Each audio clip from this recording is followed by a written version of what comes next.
बंधुओं, छायाकार दोस्तों और पार्टी के निष्ठावान समर्पित मित्रों, आज गुरु पर्व है। सर्वप्रथम तो आपको गुरु पर्व की बहुत बहुत बधाई देता हूं। और आज से पहली जो प्रेस कॉन्फ्रेंस थी, बार बार पत्रकार मित्र ये पूछते थे कि आप बड़ा धमाका कब करने जा रहे हो।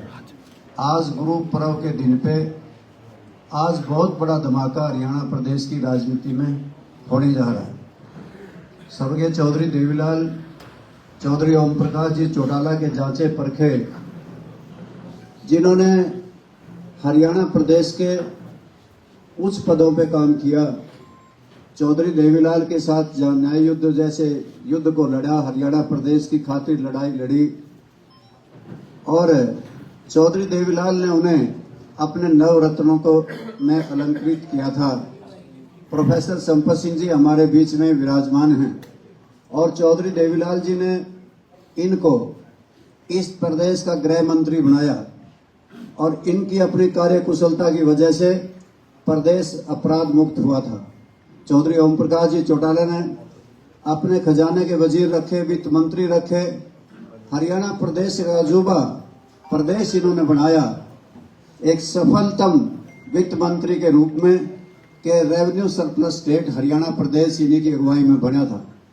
और आज हमारे बीच में हरियाणा प्रदेश की राजनीति में एक बहुत कद्दावर नेता के रूप में पहचाने जाते हैं, जो बहुत ही संघर्षशील हैं, शिक्षित हैं और जिनका ईमानदारी में नाम है।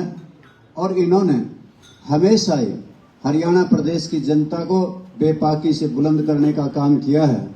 सर्वप्रथम तो मैं उनका बहुत बहुत स्वागत करता हूं और उन्हें इस बात के लिए बधाई देता हूं कि आज का दिन का चयन भी उन्होंने बहुत अच्छे ढंग से किया कि गुरु पर्व है। उन्हें इस गुरु पर्व पे बहुत बहुत प्रोफेसर संपत सिंह जी को भी बहुत बधाई देता हूं और गौरव संपत सिंह को भी बहुत बहुत मुबारकबाद देता हूं। वह हमारे अजीज हैं, उन्होंने भी संघर्ष का रास्ता चुना है, कांटों भरी इस राह में चलने का फैसला लिया, इसके लिए भी बहुत बधाई देता हूं। और सर्वप्रथम मैं और अभय सिंह चौटाला जी और हमारे मित्र उमेद लोहान जी, प्रकाश भारती जी, आपका यहाँ पे बहुत बहुत अभिनंदन करते हैं।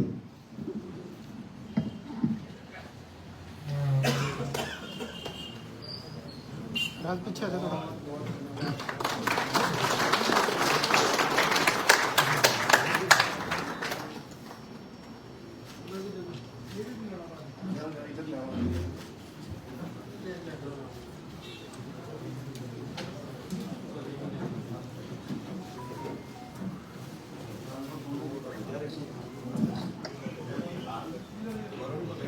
इधर इधर से भी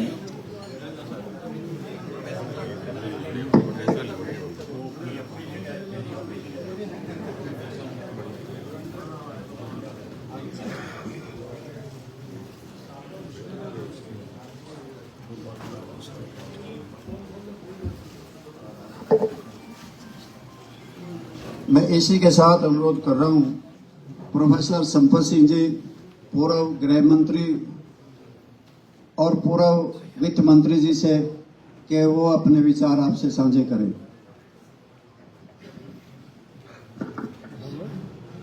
सबसे पहले मैं चौधरी अभय सिंह चौटाला जी का, इंडियन नेशनल लोकदल के राष्ट्रीय अध्यक्ष जी का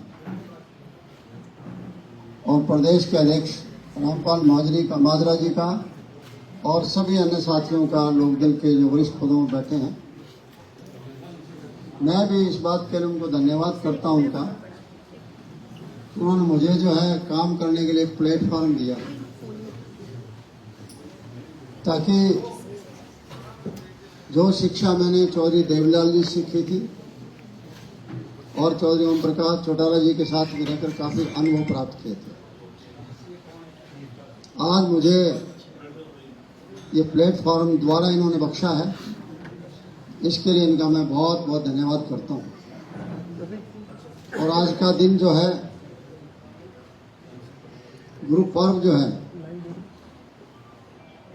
सबके लिए, हरियाणा वासियों के लिए और हमारे लिए, सबके लिए जो है बहुत सौभाग्यशाली दिवस है। क्योंकि आपको सबको पता है कि यही कहते हैं हम जो पढ़ते हैं, नानक नाम जहाज है, चढ़े से उतरे पार। मेरी यही प्रयास रहेगा कि मैं इस प्लेटफॉर्म पर चढ़ा हूं तो हमारे महान गुरु का मेरे पर आशीर्वाद रहेगा, पार्टी पर आशीर्वाद रहेगा। और मैं जो मेरा एक सपना है वो ही मैं पूरा करना चाहता हूं। बहुत कोशिश की, बहुत प्रयास किए, किसी तरीके से जो है भारतीय जनता पार्टी का हरियाणा प्रदेश के अंदर विकल्प ढूंढा जाए,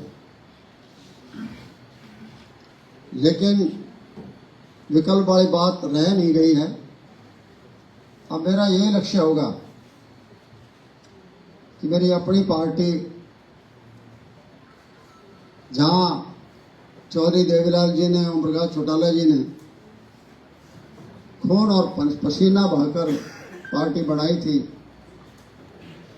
और उसमें भी हमारे जैसे लोगों का भी कुछ अंशदान था, तो मैं तो ये चाहता हूं कि वही पार्टी कम से कम हरियाणा प्रदेश के अंदर भारतीय जनता पार्टी के सामने एक अच्छा विकल्प दे, ताकि लोग जो बदलाव चाहते हैं वो बदलाव आए, उस बदलाव की राह पर हम चलें। और मैं आज सभी हरियाणा वासियों को निवेदन करता हूं कि आपने पिछला सफर 16 साल का आपने देखा है। उस सफर में जिस तरीके से प्रदेश के लोगों को ठगा गया, जिस तरह ये राजनीतिक खेल खेले गए, नाम लेते रहे, लोगों की सेवा का नाम लेते रहे, और मुझे अफसोस होता है जो राहुल गांधी जी बार बार एससी बीसी का जब जिक्र करते हैं और जब वोट चोरी का जिक्र करते हैं, ये दो मुद्दे हैं जिनको आज उन्होंने उठा रखा है। तो मैंने वैसे तो अपने रेजिग्नेशन में सारी बातें आपको बता दी थी। मेरे भावनात्मक कुछ मतभेद हुए थे, ना कोई नीतिगत मतभेद थे, ना कोई वैचारिक मतभेद थे, और मेरे लिए भी और पार्टी के लिए बहुत अशुभ दिन था जिस दिन मैंने पार्टी छोड़ी थी और कांग्रेस को ज्वाइन किया था। तो मैं यही चाहता हूं कि मैं किसी तरह से मेहनत करके, संघर्ष करके सभी साथियों के साथ इस पार्टी को उसी ऊंचाई पर फिर पहुंचाए। शायद इतना किया गया कि जब मैं कांग्रेस पार्टी में गया तो उस टाइम के नेता ने यही कहा था, a right person in a right party. ना तो वो राइट पर्सन रहा, ना वो राइट पार्टी रही। पूरा प्रयास रहा मुझे उनको घर बैठाने का, और आज बारंबार मैं अभय सिंह जी का और पार्टी का धन्यवाद करता हूं कि घर से मुझे उठाने का काम उन्होंने किया। मैं गया, मेरे जाने से कम 5-6 सीटें कांग्रेस पार्टी को उस टाइम मिली थी। एक गरूर इतना था, ना मुझे कहीं सरकार में, ना कोई पार्टी में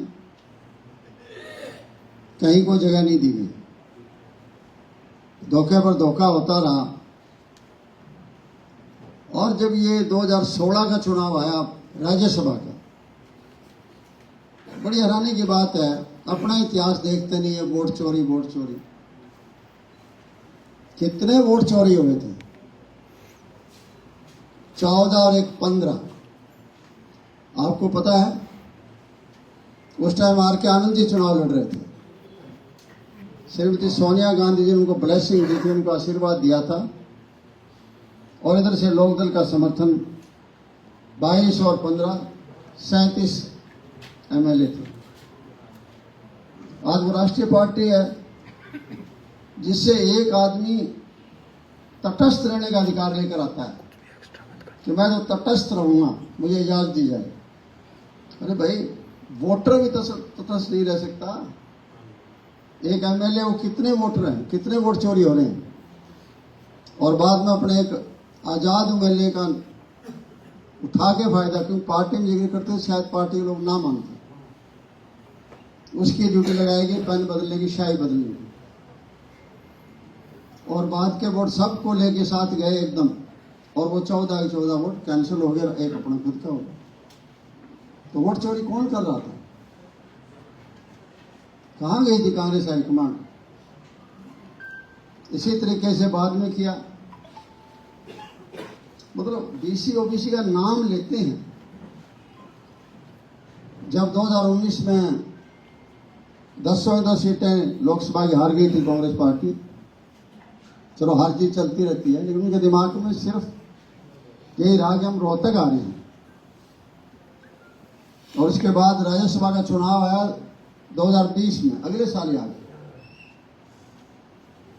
ये वक्त होता है पार्टी के लीडर को एडजस्ट करने का होता है। आपके पास एससी के लीडर की कमी नहीं थी, आपके पास बीसी के लीडर की कमी नहीं थी, तो आपने क्या किया? आप तो रीजनल पार्टी भी नहीं रहे। किसको चुनाव लड़ाया राज्यसभा? किसको भेजा राज्यसभा? अपने बेटे को भेजा। इससे पहले आपने देख लिया, मैं एक रीजनल पार्टी को उदाहरण देता हूं और एक नेशनल पार्टी को उदाहरण देता हूं। चौधरी ओम प्रकाश चौटाला जी दड़बा से एमएलए बने थे जब सीएम थे, विद्या देवी जी का इस्तीफा दिलाया था। हालांकि उनकी राजनीति में कोई रुचि नहीं थी। चौधरी जगदीश जी बेनीवाल जी, उनका मर्डर हो गया था, उनकी जगह उनको लड़ना पड़ा, अच्छे वोटों से कुछ जीतते थे। उसके बावजूद जो है ना, चौटाला साहब ने उनको राज्यसभा में भेजा। उनकी कोई दिलचस्पी नहीं थी। अपने बेटे को भेज सकते थे, अपने भाई को भेज सकते थे। और इधर देखो आप, जब आप एमएलए नहीं थे, आप एमपी थे, आपको सीएम बना दिया, तो आपने इस्तीफा किसका मांग लिया था? श्री कृष्ण उठा के। सीट कौन सी खाली हुई थी? लोकसभा की। लड़ाया किसने? आप सीधा हवाई अड्डे से अपने बेटे को लिया है और लोकसभा चुनाव लड़ा के श्री कृष्ण उठा जी बेचारे आखिरी दम तक मरते मरते ही जाना। उनको जिस तरह उनको दिया गया, कष्ट दिया गया, वो लोग कैसे माफ करें? ये ऐसी व्यूह रचना लग रहे थे सारी की सारी। और इस बार चुनाव के अंदर तो वही फिर एससी बीसी की बात। 2 हेलीकॉप्टर घर से प्रचार चलते थे। पहले तो टिकट चोरियां की गई, जीतने वाले कैंडिडेट थे उनकी टिकटें काट दी गई, और जिनके पास बाहुबल था और धन बल था उनको टिकटें दी गई। और घर से 2 हेलीकॉप्टर चलते थे, जिसे दूसरी यात्रियों को नहीं जाने देते थे। उनके खिलाफ तो किसी ने एक कोई बात कह दी एससी के बारे में, जो शैलजा जी के बारे में कही गई थी, वो कुछ छोटी बात नहीं थी। आप इस प्रचार को रोकते, आप कहते हैं हम केस दर्ज करवाएंगे, वो हमारी सम्मानित नेता है। वो करने की बजाय उसको वायरल किया गया ताकि उसका अपमान किया जाए। एक तरफ आप ये करो, दूसरी तरफ आप वो कर रहे हो।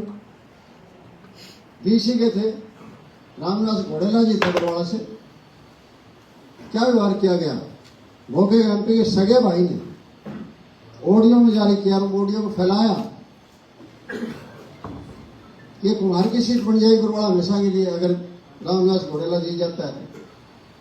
इसका मतलब आप एससी बीसी को नाम लेते रहोगे, एससी बीसी को काटते रहोगे। मैंने राजनीति चौधरी देवराज जी सीखी थी। हाँ, वो जोड़ते थे। हम केवल मात्र 9 एमएलए रह गए थे 82 के चुनाव के बाद। 31 एमएलए आए थे लोकदल के, 11 चले गए थे कांग्रेस में जब चौधरी भजनलाल जी को मुख्यमंत्री बना दिया था। ये महेंद्र प्रताप जी भी लोकदल जीते थे, जो कांग्रेस के नेता हैं। और मेरी तो क्यों ऊपर की अनबड़ी थी, मेरी टिकट काट दी गई थी। लेकिन चौधरी साहब ने कहा अगर तू लड़ना चाहता है लड़ मोदी, मैं आपका नाम लेकर जीत बन गया। 20 रह गए, 20 में फिर डिवीजन आ गया। तो चरण सिंह जी अलग हो गए, चौधरी देवलाल जी अलग हो गए। उनके पास 8 एमएलए थे। 9वां फिर मैं ज्वाइन किया। मेरी वो राजनीति करनी है। आज आपको रिकॉर्ड में कहीं नहीं मिलेगा एक आजाद एमएलए हो और सरकार को जरूरत हो वो सरकारी पार्टी में ना जाए। ये मुझे उस आदमी के नाम का नशा है। वो कहते हैं संपत सिंह ने उंगली पकड़ी राजनीति से के नहीं, मेरी राजनीति में कोई रुचि नहीं थी, मेरा तो हाथ पकड़ के सिखाई है मुझे राजनीति। मैंने उंगली नहीं पकड़ी, उन्होंने हाथ पकड़ा मेरा। और जब चुनाव आया अपनी पार्लियामेंट सीट सोनीपत जीतने के बाद खाली हो गई थी बट्टू, बाई इलेक्शन था। रणजीत सिंह जी उस टाइम इंटरेस्टिंग थे, उनको भी दे सकते थे, परिवार में उनको दे सकते थे। मुझे कहा नहीं तुझे लड़ना पड़ेगा। मैंने कहा मुझे पता ही नहीं है चुनाव कैसे लड़ा जाता है। बोला तो मोटरसाइकिल ले ले, घर घर जा, आपकी बात पड़ जाएगी। इस तरह से राजनीति मुझे उन्होंने राजनीति में लेके आए वो मुझे, मैंने उंगली नहीं पकड़ी थी, मेरी इच्छा ही नहीं थी राजनीति में। और मुझे सौभाग्य है कि मौका आने के बाद जो है, जब भी किसी पद पर यूं अंदाजा होता है उनको भाई ये पद तो ठीक नहीं चल रहा, संपत्ति ले जाए, मैं छोड़ता था, वो देते थे मुझे। दूसरे आपके मिनिस्टर नाराज हो जाएंगे कि एक आदमी ने सारी पावर दे रखी, इतना विश्वास। और चौटाला जी के टाइम में तो आपको याद होगा जब हमारी वेट की मीटिंग हुआ करती थी सेंट्रल मिनिस्टर के साथ, मुझे बार बार पूछते संपत आज क्या हुआ, संपत आज क्या हुआ। लास्ट जब आ गई मैंने कहा तैयार हो गया, फिर सब कुछ हो गया, लेकिन कोई स्टेट लागू नहीं कर रहे। उनका फायदा रहेगा, मानी फायदा रहेगा, हम करेंगे लागू। कोई जिगरा दिखाता है क्या? उन्होंने जिगरा दिखाया और विधानसभा में पास करवाया। 2003 में पहला वैट एक्ट जो बना था वो हरियाणा प्रदेश में बना। उनकी सोच तो बहुत बड़ी थी, हालांकि उस टाइम मजाक उड़ाया गया, उसको आलोचना की गई। क्या थी? कैसिनो एक्ट थी। दुनिया में मेरे ख्याल में शायद कोई देश बचा है जहां ना घूमे हो। उनका यही कहना था संपत्ति बड़े बड़े लोग हैं, ये काठमांडू जाते हैं, ये गोवा में जहाज पर जाते हैं, हमारे यहाँ क्यों नहीं हो? तो उन्होंने कैसिनो एक्ट भी पास करवाया। और वो कैसिनो आना था 5 स्टार होटलों में, लॉटरी बंद कराई थी। आम आदमी लॉटरी में लुटता था, 1-1 रुपए वाली लॉटरी थी, सारा दिन लॉटरी लॉटरी लाइन में लगा रहता था। उजड़ तो वो रहा था, लेकिन हमारे खिलाफ प्रचार किया गया ये लॉटरी आम आदमी गरीब को मारेंगे। 5 स्टार होटल में आम आदमी जाता है, 20-25 हज़ार रुपये कम से कम चाहिए तभी जाएगा ना। क्योंकि वो उन्होंने पूछा मेरे से कि संपत्ति ये ट्रेडिशनल सोर्सेज टैक्स इनकम कितने दिन बढ़ाएंगे। तब आपस में विचार किया तो मेरे भी देखे हुए थे, लेकिन उन्होंने ज़्यादा देख रखे थे। बात तो ठीक है, गुड़गांव पहाड़ियों पर जहाँ आजकल 5 स्टार होटल बन रहे वहाँ की सलाह थी। चलो ठीक है, यहाँ से गवर्नर साहब ने उधर भेज दिया, राष्ट्रपति जी को कई दिन 5 साल राज किया उसको।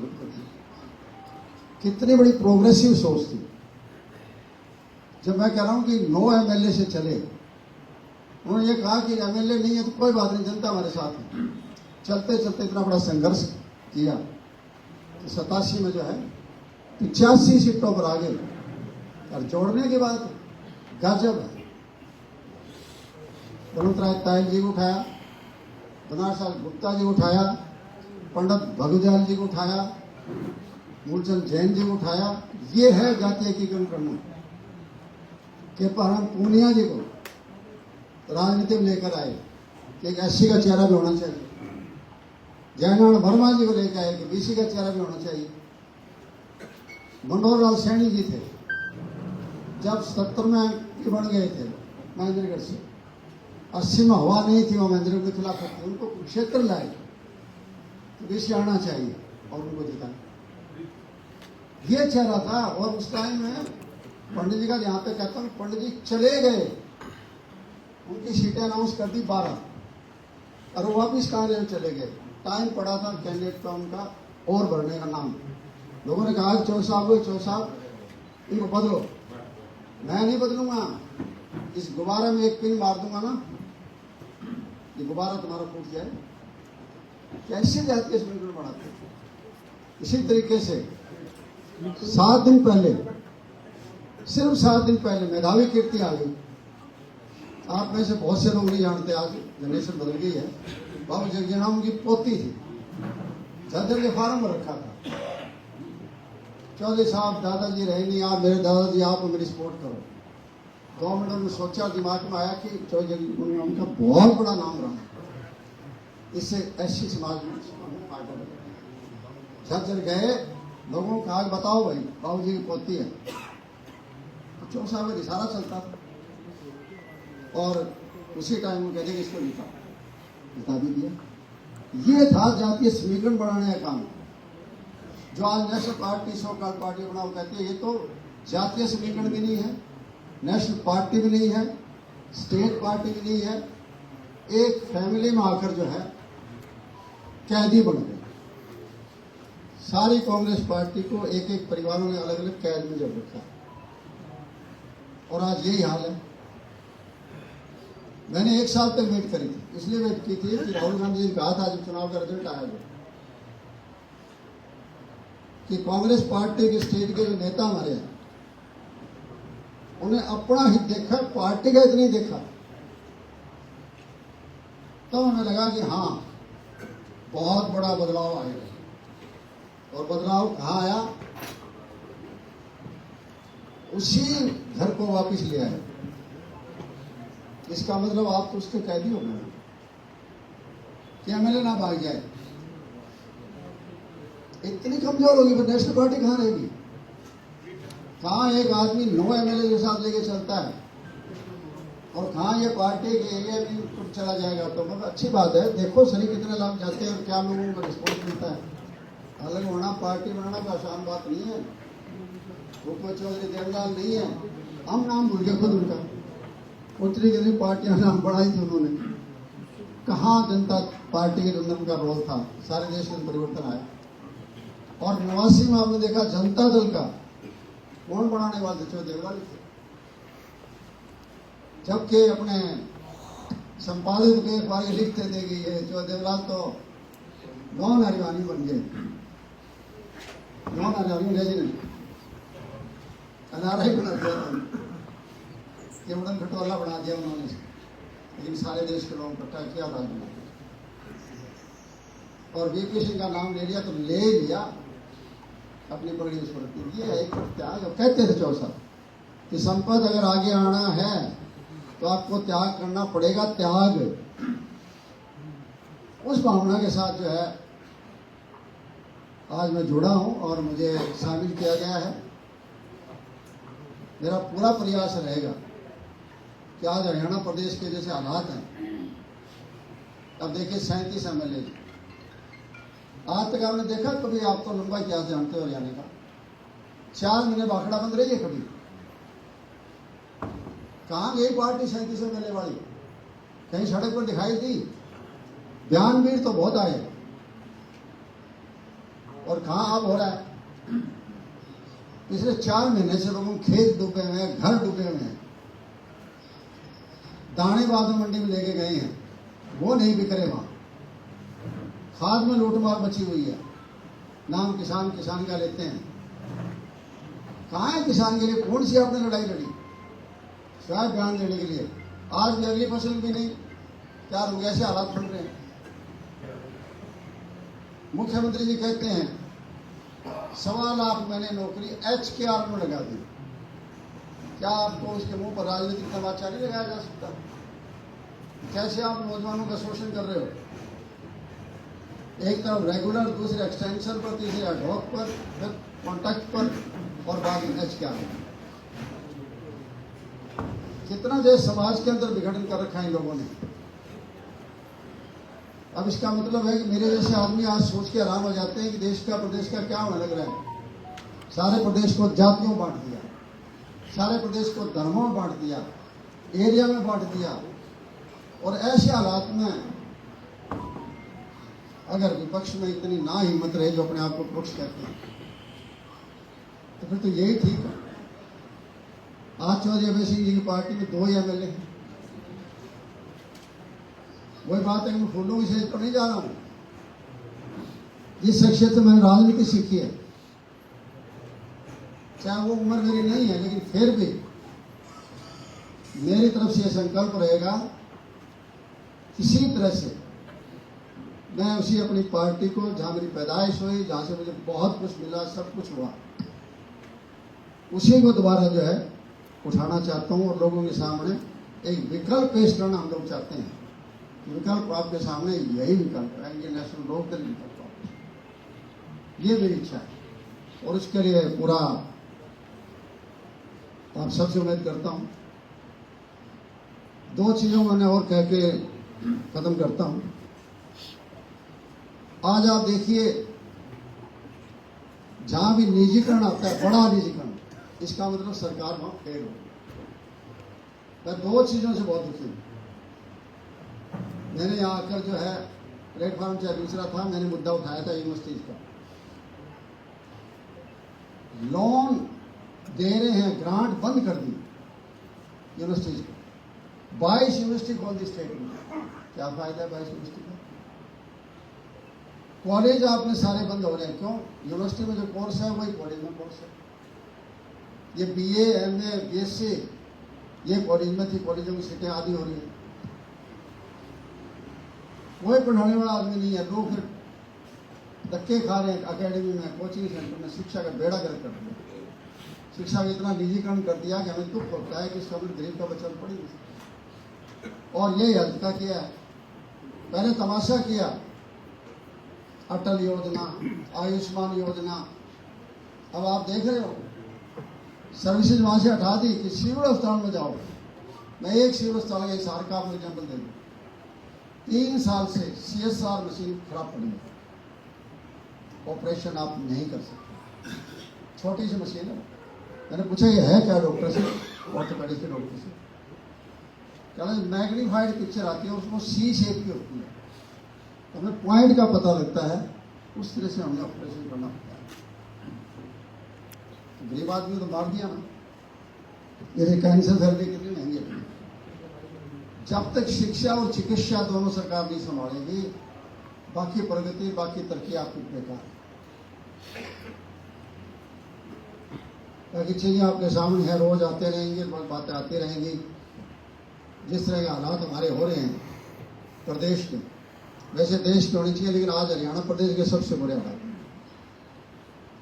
हमें आंखों में आंसू आ जाते हैं, देखते हैं बाहर से किस तरह से हाथों की बेड़ियां लगी हुई, पाँव में बेड़ियां लगी हुई, और हमारे बच्चों को जगह जगह पीटा हुआ, बुरी तरह मारा हुआ, कैदी की तरह से, और इंडिया लाइव भेजा जा रहा है। क्यों जी? आप पहले अपने हवाई जहाज लाकर अपने मंत्री भेज के वापस मंगवाए थे ना। वहां इलीगल कह रहे हैं, उनको बताओ भाई कितने इलीगल, हमें बताओ, हमारी सरकार को, हम हवाई जहाज भेजेंगे, हम ले आएंगे अपने देश के अंदर। इस तरह की इतनी घटनाएं, उनका कोई जवाब देने वाला जो प्लेटफॉर्म मेन अपोजिशन ही होती है। और आज मेन अपोजिशन जो है, इनके हाथों में लगभग या बीजेपी का कब्जा मार दिया।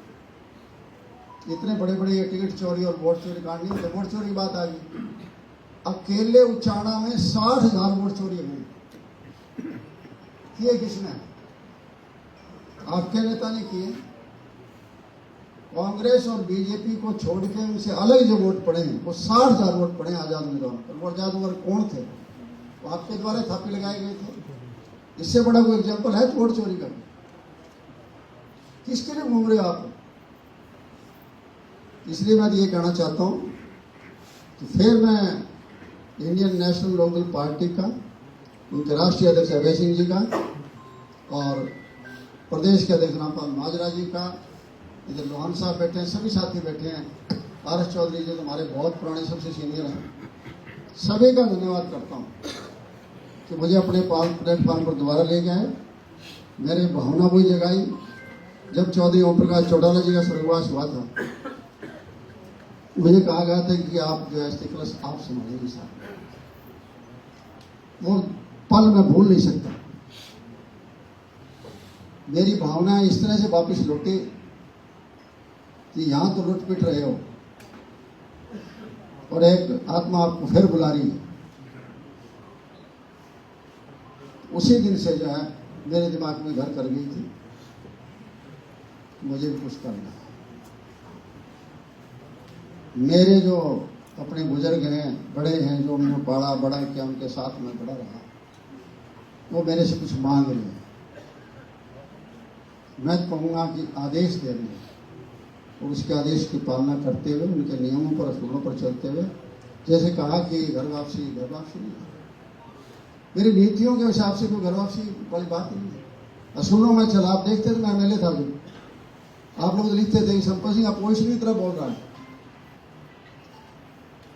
सरकारी एमएलए, ये कई बार कहा गया आप ये क्या कर रहे हैं? आपको पता होगा बार बार किसी बिजली के ऊपर ले आया तो लाइन ऑर्डर तक का लिया है, तो हेल्थ पर लिया है, तो एजुकेशन पर लिया है, तो कई बार तो उस टाइम के मिनिस्टर थे उनके साथ मेरे साथ उलझ जाते थे, तो मैंने उनका स्कूल नहीं छोड़ा था चौधरी साहब का। और मैं तो ये कहता हूँ आपका सहयोग रहे सबका द्वारा, हम उसी जहाँ जिस प्लेटफॉर्म से मैंने शुरू की थी राजनीति, वही प्लेटफॉर्म मुझे दोबारा मिल गया है। एक बार पार्टी का धन्यवाद भी और आप मीडिया साथियों का धन्यवाद भी, आप खबर करने के लिए आए, आप सबका बहुत बहुत धन्यवाद। जय हिंद।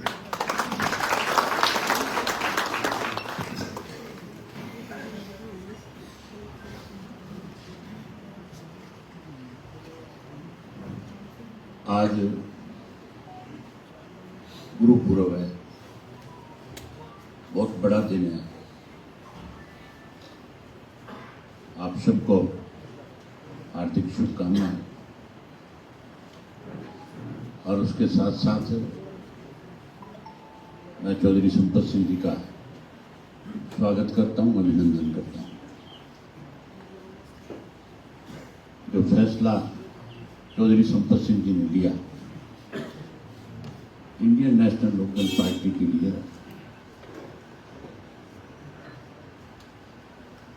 आज की उनके फैसले से बड़ा दिल नहीं हो सकता। हमें बहुत खुशी है कि चौधरी साहब ने एक बड़ा फैसला लेकर के फिर से चौधरी देवीलाल जी की नीतियों को और मजबूती के साथ कैसे आगे बढ़ाया जा सके, कैसे नई पीढ़ी को चौधरी देवीलाल की नीतियों के बारे में बताया जा सके, कैसे इस प्रदेश को, जो प्रदेश चौधरी देवीलाल जी ने बनाया था, उस प्रदेश को बचाया जा सके। उसके लिए जो आज इन्होंने पार्टी को आशीर्वाद दिया, जो आज फैसला लिया, हम सब लोग इनका इस बात के लिए आभार व्यक्त करते हैं, इनका स्वागत करते हैं। और उसके साथ साथ हम सब साथियों ने बैठ करके विचार करके फैसला लिया कि हमारी पार्टी में चौधरी देवीलाल जी के और चौटाला साहब के बाद अगर सबसे ज्यादा लंबा संघर्ष पार्टी में रह करके किसी ने किया तो चौधरी संपत सिंह जी ने किया और रामपाल माजरा जी ने किया। ये दोनों चौधरी साहब के, चौटाला साहब के पुराने साथी हैं।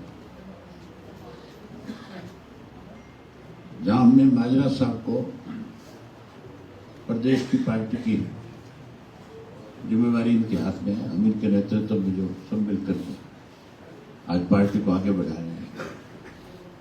हमने आपस में विचार विमर्श करके एक और नया फैसला लिया है कि चौधरी संपत सिंह जो है वो हमारे सबसे पुराने साथी हैं। मेरे से राजनीति में आने से पहले चौधरी संपत सिंह तो एमएलए और मिनिस्टर के पदों पर रहे। इन्होंने उस वक्त संगठन में भी बहुत काम किया।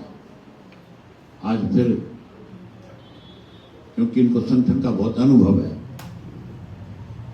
बहुत सारी चीजें हम इनसे सीख सकते हैं, कैसे पार्टी को किस प्लेटफॉर्म को किस तरह से आगे बढ़ाया जा सके, कैसे सरकार जो किसान की, मजदूर की, गरीब आदमी की जो अनदेखी कर रही है, जो व्यापारी को कमजोर कर रही है, कैसे उनको उनके साथ खड़े होकर के उनको न्याय दिलाया जा सके। ये सब चीजें इस काम को हमारे से सबसे ज्यादा चौधरी संपत सिंह के पास। हम इनको अपनी पार्टी का राष्ट्रीय संरक्षक बना रहे हैं।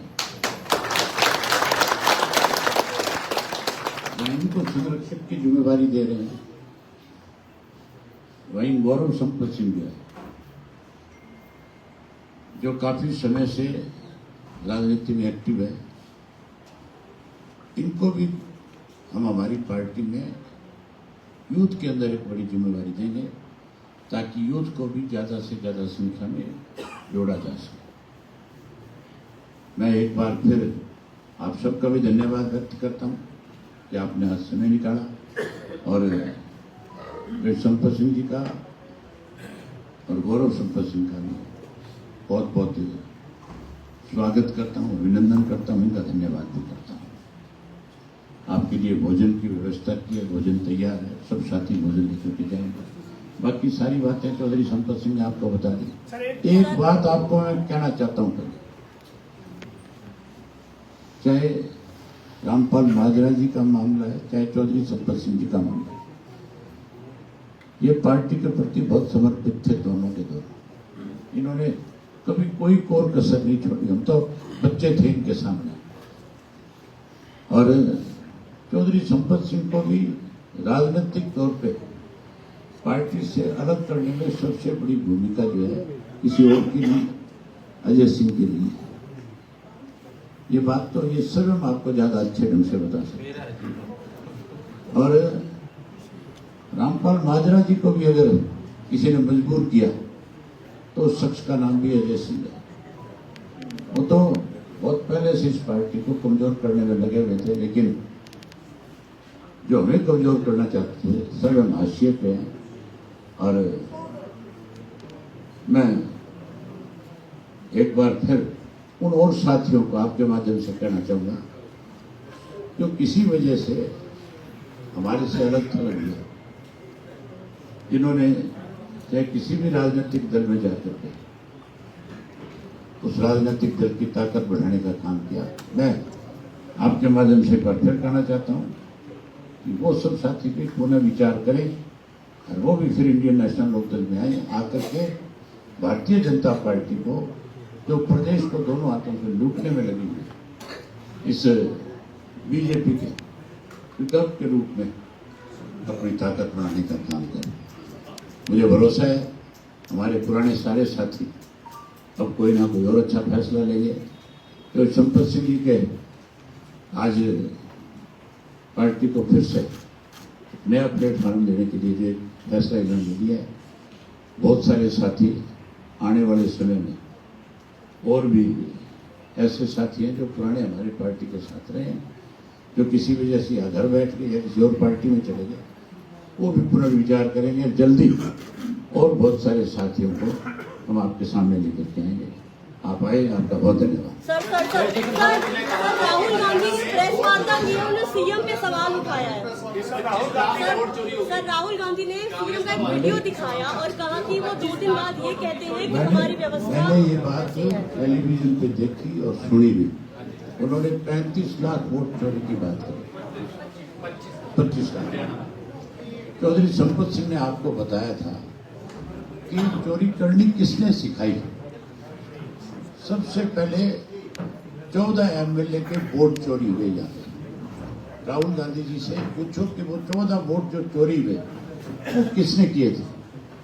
भाजपा और कांग्रेस मिलकर के इस खेल को आगे बढ़ा रही है। इस गेम की शुरुआत पहले कांग्रेस करती थी और अब कांग्रेस की बजाय बीजेपी भी इस काम को आगे बढ़ाने में लगी हुई है। वो तो हिमाचल में जब सत्ता में आए तो राहुल गांधी ने हिमाचल का उदाहरण क्यों नहीं दिया कि वहां क्या हुआ था। राहुल गांधी ने कर्नाटका का उदाहरण क्यों नहीं दिया। राहुल गांधी अगर वोट चोरी की बात करते हैं तो फिर तेलंगाना का जिक्र क्यों नहीं किया। वहां चोरी नहीं हो सकती। ये मैं कोई बीजेपी के पक्ष की बात नहीं कर रहा। ये एक नागनाथ है, एक सांपनाथ है। ये चोर चोर मौसेरे भाई हैं दोनों पार्टी। लोगों का बेवकूफ बनाने की कोशिश की जा रही है इस तरह की बातें करके। बजाय पहले अपने गिरबान में झांक करके देखो कि तुम खुद कहां खड़े हो और तुमने खुद ने अपने शासन काल के दौरान किस तरह के काम किए। कांग्रेस सत्ता से बाहर हुई, भाजपा सत्ता में इसलिए नहीं आई थी कि भाजपा कोई अच्छी पार्टी थी भाजपा केंद्र में सत्ता में इसलिए आई थी कि कांग्रेस पार्टी के मनमोहन सिंह जी के राज में इतने बड़े आरोप लगे थे भ्रष्टाचार के कि हर भारतीय नागरिक जो है शर्मिंदा था इस बात को लेकर के। हम भी विदेश में कहीं जाते थे तो पूछता था कि आप कहाँ से हैं? हमें ये कहते हुए शर्म महसूस होती थी कि हम भारतीय हैं, क्योंकि भारतीय कहते हैं, अगला सामने से कहता अच्छा आप उस कंट्री से आए हो जिस कंट्री में तो आजकल स्वयं भ्रष्टाचार को कोई दूसरा काम ही नहीं। कितने बड़े बड़े इरिगेशन लगे थे, कितने बड़े बड़े स्कैम हुए थे, इसलिए कांग्रेस सत्ता से बाहर हुई। और भाजपा को इस उम्मीद के साथ लोगों ने वोट दिए थे कि उस वक्त मोदी जी बहुत बड़ी बात कहा करते थे कि मैं इन सब चीजों पे रोक लगाऊंगा, मैं देश को इस तरह से आगे लेकर के जाऊंगा। आज भी बीजेपी अगर सत्ता में है तो उसकी देन कांग्रेस पार्टी है, कोई और नहीं है। अगर इसको नीतीश कुमार को एनडीए का पार्टनर बनाते हैं, अगर कांग्रेस के लोग उस वक्त हमारे से बात करते हैं जिन्होंने इसकी शुरुआत करी थी बनाने की, अगर उस वक्त के अंदर आपके बीजू पटनायक के बेटे नवीन पटनायक से बात करते हैं तो भारतीय जनता पार्टी आज सत्ता में नहीं होती। इसकी जिम्मेवारी भी कांग्रेस पार्टी है, कोई दूसरा नहीं है। जिस तरीके की जातिगत टिप्पणी की गई है सेना को लेकर, राहुल गांधी कहते हैं कि 10% जो आर्मी का कंट्रोल है वो एक जाति विशेष के पास है, 90% जो अन्य जातियां वर्ग हैं उनको आर्मी के ऊपर अगर कोई इस तरह की टिप्पणी करता है तो वो इस मान के चलो देश को तोड़ने में लगा हुआ, हमारा मनोबल गिरा रखा, हमारी आर्मी का, हमारी फौज का। फौज के अंदर कोई रिजर्वेशन नहीं होनी चाहिए, किसी के ऊपर कोई पर्सनल टिप्पणी नहीं होनी चाहिए। ये दुर्भाग्यपूर्ण बात है। अगर कोई इतना बड़ा नेता इस तरह की बात करता है तो ये सारे देश को इस बारे में सोचना चाहिए। प्रोफेसर साहब, आपने आरोप लगाया है, आप ये भी कह रहे हैं कि वोट चोरी कांग्रेस के टाइम हुई, राज्यसभा की बात भी आप कर रहे हैं, टिकट चोरी की बात भी कर रहे हैं, नाम किसी का नहीं ले रहे, इशारा कर रहे हैं। डायरेक्ट बताइए आरोप किसके ऊपर है? शर्मा जी, नाम आपसे छुपा हुआ है? नहीं, फिर भी तुमको पूछना नहीं, चाहिए। आपसे छुपा हुआ है। भूपेंद्र सिंह हुड्डा है, हाँ, फिर उनसे पूछ लो। फिर आपने और फिर याद करा दिया, एक और वोट चोरी हो गई थी जी 2022 में, फिर हुई थी, याद है आपको? रणदीप सुरजेवाला जी को पहले यहाँ भेज रहे थे राज्यसभा के लिए, 36 MLA थे कांग्रेस के पास। तो कांग्रेस हाईकमांड को एक डर था कि शायद इनको वोट ना दे, वो राजस्थान भेज दिया हुड्डा साहब ने। और फिर जो है ना, यहाँ जो खड़े किए गए कैंडिडेट अजय माकन जी, कितने सीनियर पार्टी के नेता थे कांग्रेस पार्टी के, आज ट्रेजरर भी हैं, उनको फिर हरा दिया। तो बार बार जो आदमी वोट चोरी कर रहा है, MLA चोरी कर रहा है, आपका टिकट चोरी कर रहा है, और फिर कोई कहते हैं तो शोभा नहीं है। प्रोफेसर साहब, एक विषय है जो लोगों को बनना है कि प्रोफेसर साहब की बाजू कोटी चोरी देवीलाल राजनीति में आपकी कोई इच्छा नहीं थी, आपको बिल्कुल चोरी देवीलाल चौधरी और प्रकाश चौधरी ने आपको उन पदों पर रखा है, जैसे अभी सिंह जी ने कहा कि ये तो बच्चे थे जब आप पदों पर। ऐसा कौन सा कारण बना था जिस पार्टी का पैदा हुआ, जिस पार्टी में आपको पैदा किया, वो क्यों छोड़नी पड़ी आपको? देखिए, मैं कोई पश्चाताप हो रहा है कि हमारी पार्टी छोटी क्यों? ऐसा आपको याद होगा, मैंने प्रेस कॉन्फ्रेंस की और प्रेस कॉन्फ्रेंस करते टाइम मेरी आंखों में आपने देखा हो, क्या देखा? आंसू थे, इमोशनल, जैसे आज भी इमोशनल। इमोशन के आधार पर मैं कहता हूँ इमोशनल डिफरेंस ही ना कोई होते हैं। बाकी अब जब मैं पार्टी में शामिल हो चुका हूँ तो राष्ट्रीय अध्यक्ष ने कह दिया, तो कारण जब मैं नहीं मेरे मुझसे करना चाहता हूँ, उन्होंने बता ही दिया। तो रहा है, पार्टी छोटी, मैं कह रहा हूँ आज मैं कह रहा हूँ, उस टाइम मैं रो रहा था, आज मैं पश्चाताप हो रहा है कि मैं 16 साल मेरे जो है ना कांग्रेस में खराब हो गया, नहीं करना चाहिए। संपत सिंह जी, आपसे सवाल है कि इतना टाइम क्यों लगा आपको वापसी में, कांग्रेस को समझने में, बीजेपी को समझने में, इतना लंबा समय? आप जैसे समझदार 7 साल। मैं इतना समझदार नहीं था, डिप्लोमेट नहीं था, समझदार जरूर था, लेकिन ये आजकल क्या राजनीति में डिप्लोमेसी बहुत ज्यादा आ गई है। अब मैं बता रहा हूँ आपको, इस डिप्लोमेसी के आगे हमारे का सवाल नहीं सकता, किसी के साथ आप वो डिप्लोमेसी जो मुझे बार बार पकड़े नहीं। संपत जी का तो नाम ही लिया, प्रहार भी करते रहते हैं। इस कांग्रेस के रहने के दौरान आपने क्या भूपेंद्र हुड्डा से बात की कि ये क्या हो रहा है कि इस तरह की छवि बन रही है, क्योंकि आपने प्रिंसिपल्स की बात आपकी राजनीति रही है, आमने सामने बात हुई हो, उनको रियलाइज कराया हो कि भाई ये चीज ऐसा है, जब भी ऐसी कोई बात करते थे ना, उनका रिएक्शन कोई अच्छा नहीं होता था। नहीं होता तो बार बार रिपीट करने उनके सामने फायदा क्या है? बार बार जब एक नेशनल पार्टी जब उन्होंने बंदी बना लिया तो संपत सिंह क्या पार्टी, एक नेशनल पार्टी जो है ना, जो लगता है ये संपत सिंह जब इतने साल रहे, कभी हाईकमान से कोशिश नहीं की बात करने की? कांग्रेस के नेता, कांग्रेस पार्टी आपके लिए कौन चली गई? उसको कोई मतलब नहीं है जी ये नहीं। और जो कांग्रेस पार्टी में क्या होता था, क्या आपके लिए चलो वो तो कोई आज जरूरत नहीं है, कह दिया बहुत कह। आज एक प्रेस कॉन्फ्रेंस राहुल गांधी ने की है दिल्ली में। एक बार फिर राहुल गांधी ने एक मिनट। हाँ जी हाँ, 22 हरियाणा में 22 बार एक लड़की ने वोट नाम चेंज करके वोट डाला है। आप लगातार जो इल्जाम है, क्योंकि कांग्रेस पार्टी से आप अभी आए हैं, फिर से इल्जाम लगाए हैं वोट चोरी के, किस तरह से देखते हैं? क्या करें भाई? वोट चोरी का इल्जाम लगाया है। एक ही महीना में 22 बार वोट डाला है। ब्राजील की मॉडल का दावा है कि ये ब्राजील की मॉडल है, लेकिन यहाँ सभ्यता या अपने हिंदी नामों से 22 बार वोट डाला है, लेकिन है ब्राजील की मॉडल। हरियाणा में तो आपने 22 वोट की बात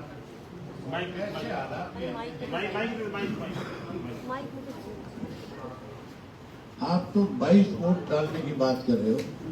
हमने ऐसे हरियाणा प्रदेश में, यूपी में और बिहार में वोट किस तरह से डाले हैं, हमने अपनी आंखों से देखा है। एक आदमी मशीन पे खड़ा होकर के ठप्पे मार के सारे गांव के वोट डाल देता था। तब कहाँ गई थी कांग्रेस के लोग? कहाँ मर गए थे जब इनकी सरकारें होती थी, जब ये ठप्पे लगते थे? पूछो तो सही उनसे। राहुल गांधी ने बोल दिया, राहुल गांधी ने एक वो लगा लिया वहां जाकर के और उंगलियां मार मार के दिखा दिया, यहाँ चोरी यहाँ चोरी। पहले अपना घर देख लो, पहले खुद ने कितनी चोरी करवाई। बहुमत की सरकारों को वोट की चोरी करके गिराने का काम कांग्रेस ने किया। हमारी सरकार 1982 में बन गई थी, चौधरी देवीलाल के नेतृत्व में 53 MLA गवर्नर के सामने जाकर के प्रेयर करके आए थे। अगले दिन उनको ओथ के लिए बुला लिया था।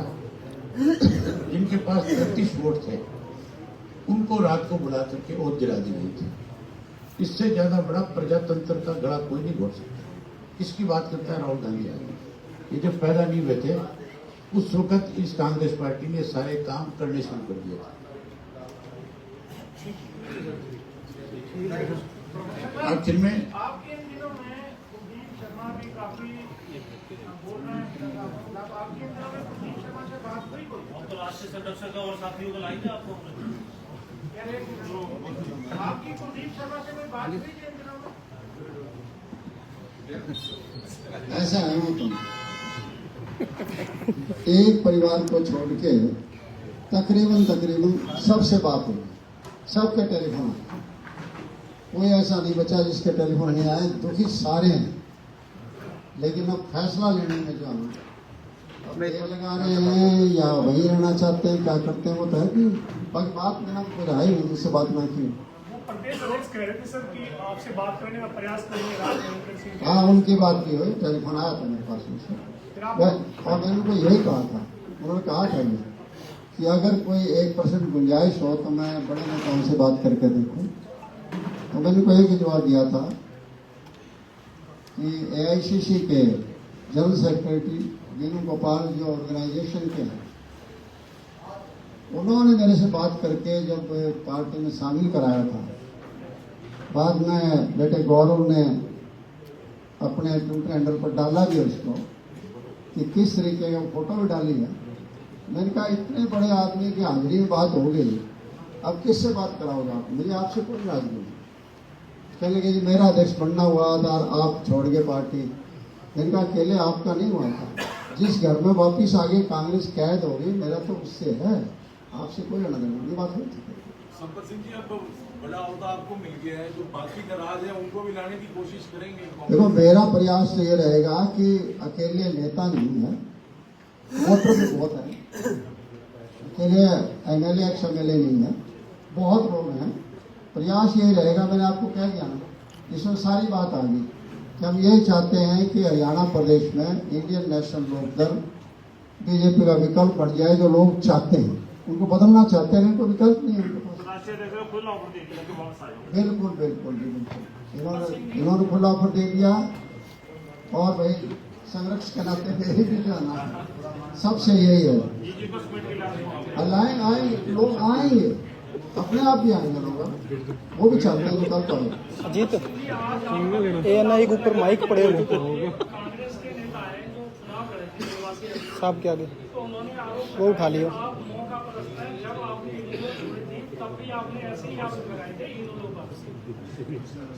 मैंने कोई ऐसा ना, आप ये देखिए कि मैं किसी व्यक्ति विशेष का, बहुत लोग ऐसे होंगे छोटे भैया टाइप के कहने वाले, लेकिन मैं उनका जवाब नहीं दे रहा। मैं तो वैसे जवाब देना चाहता हूँ, मैंने कह ही दिया सर कि मैं सम्मानजनक तरीके से मैंने राजनीति की है और हमेशा जो है जनता हित की बात की है।